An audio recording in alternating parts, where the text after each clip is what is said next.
Ironically, the biggest problem with the 2025 Polaris General is also the best argument for how good of a machine it is. So what's the problem with it? Well, it's old. Like, really old. Here's a fun fact. During the Revolutionary War, a Polaris General was used to haul firewood and cannonballs. Oh, okay. That's being harsh and more than a little ridiculous, but the General has been around more or less unchanged for 6 years at this point. In the world of side-by-sides, it might as well be a Revolutionary War veteran. But there's a very good reason for the General to be so old, and that is, well, that it's very good. It's comfy, it's rugged, it's handsome, it's capable, and it's fun to drive. All the attributes of a good UTV. There's enough utility to make it more than just a toy, but there's more than enough performance if you want to let your hair down. Surrounded by a bunch of upstart newcomers in the Polaris lineup, such as the Polaris Expedition and the Polaris Ranger XD1500 though, the General is a relic of simpler time. Its last substantive update was in 2019 when Polaris added the XP1000 trim to the General lineup. But its age is also an indicator of something else, that Polaris hasn't had to mess with the General to keep it current. Neither the General 1000, which was introduced in 2016, nor the General XP1000, as I said, introduced in 2019, has changed much since it was introduced. But since the General is older than Methuselah's house cat, and it has a bunch of stablemates that do kind of the same thing but with more capability and more luxury, it's time for an update. And since we've already reviewed the current General a bunch of times, let's talk about what we want to see in the next Polaris General. Now, full disclosure, we don't know when or if a new General might break cover, but we think it's still worth looking at what should be next for Polaris's plucky little recute machine. We're going to break down our wish list into the areas that we think need the most improvement. It's also worth noting that we think the General should still occupy the same market segment that it does now. It's a solid little recute that has a little bit more performance than the heavier Expedition and comes in way cheaper than the Ranger XD1500. That is a price and use case sweet spot, and it's the one part of the General that doesn't need updating. Alright, it's on to the good stuff, and we're going to start our improvements with the interior. Now, we have busted on Polaris in the past for their interiors, but the fact is, their latest models have really come a long way. Where Polaris used to feel distinctly golf carty on the inside, the Razor XP, the Razor Pro R, the Expedition, and the Ranger XD1500 are all really nice. From ergonomics to materials, they are a huge step up from where Polaris was just a few short years ago. But stepping into the General is like stepping into side-by-sides past. The plastics are cheap, the surfaces are rough, and the fit and finish is, well, marginal. Now, when the Jenny came out, this was in line with the rest of the market. Back then, interiors were rugged and easy to clean first, comfortable and luxurious second. The General has a great set of seats, and if you're going to have one part of the interior stand out, please let it be the seats,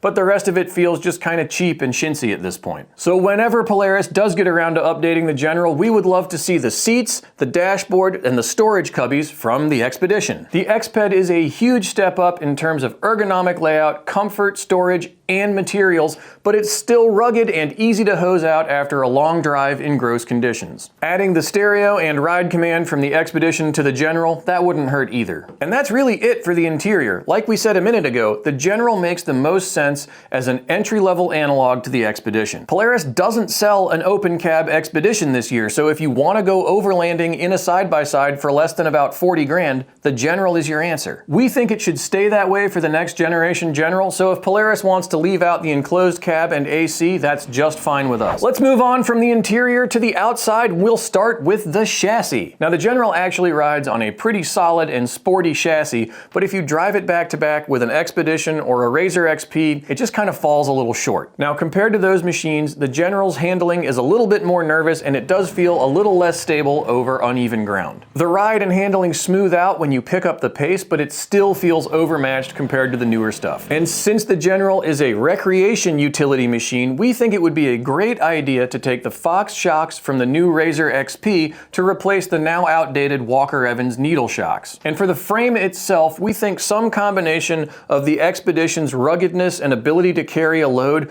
mixed with the Razor XP's flickable handling would be just about perfect. So think about either a nimbler Expedition or a slightly stouter Razor XP and you're right in the ballpark. And if Polaris is feeling generous, why not chuck a version version of their Dynamics DV electronic suspension at the next General. That wouldn't be a cheap solution, but come on, a General XP 1000 with flickable handling and excellent electronic suspension would be damned hard to argue with. So, that's the chassis. What about the powertrain? Well, this one is pretty simple. The current 100 horsepower ProStar parallel twin is easily the General's best feature. It revs quickly, it has a lot of power in the low and mid range, and it is perfectly matched to the General chassis. But the 114 horsepower ProStar 2 parallel twin that sees duty in the Razor XP and in the Expedition is a little bit more refined, it's obviously more powerful, and it's just as playful as the old engine. Chuck that mill in the new General and call it good. Now that's the engine, what about the transmission? Well, funny you should ask, we thought of that too. We think in the transmission department there are two options, and the first is what we're calling the nuclear option. Take the steel belt CVT from the Ranger XD 1500, tune it for performance, and chuck it in the General. This transmission is the best transmission in Polaris's lineup, and it is combined with a buttery smooth, simple to use shifter that we absolutely love. We want to see that transmission set up in more Polaris machines, and we think the next General is a great place to start. Realistically, the Ranger XD 1500 transmission is probably not the most cost-effective option, and if we're thinking of keeping the General cheaper than the X-Ped, there needs to be another solution. Luckily, the transmission that's in the Razor XP is excellent. It's got a little bit more low-end grunt, it's a little bit smoother, and just generally more refined than the old transmission in the General. Added to that, for last year, Polaris updated the shift cables in the Razor Pro lineup. So that's the Pro XP, the Pro S, and the Pro R. It shifts much more smoothly than the old transmission did, which was something we had griped about endlessly in the past. Chuck those shifter cables and the transmission from the Razor XP in the General, and we promise we'll shut up, at least for a little while, about Polaris shifters. That's it for the powertrain. Let's move on to the last place we think the General needs an update, and that is utility. The General, especially in four-door trim, is already a pretty handy little rig, and it's especially handy if you're carrying recreation or camping gear. The bed itself is probably a little too small for true utility work, but it's great if you're carrying a tent and a kitchen setup. For the updated General, we'd like to see the two-door chassis lengthened a little bit so you could fit some flat storage behind the front seats. Think the load floor in the second row of a four-door Expedition, complete with tie-downs, but miniaturized. Then, give it the bed from the Ranger XD 1500 for a little bit more cargo capacity, and leave the 2-inch trailer hitch in place. For four-door Generals, throw in the second row storage from the Expedition 4-door and keep the Ranger XD 1500's bed. So that's it. Those are the changes we'd like to see in the next generation Polaris General. We think we've done a pretty good job designing Polaris's next generation rec ute rig, but let us know in the comments what you think. What design features would you like to see in the next generation Polaris General? Or should Polaris just move on from the General and go back to making an entry-level Expedition? And after you've dropped a comment, give this video a like and subscribe to our channel. That really lets our bosses know that you like what we're doing, and it really helps us out. And once you've done all that, I hate to ask more of you, but please go to utvdriver.com, where we've got news, reviews, and buyer's guides 5 days a week, and you can find us on social media 7 days a week. Thank you so much for watching.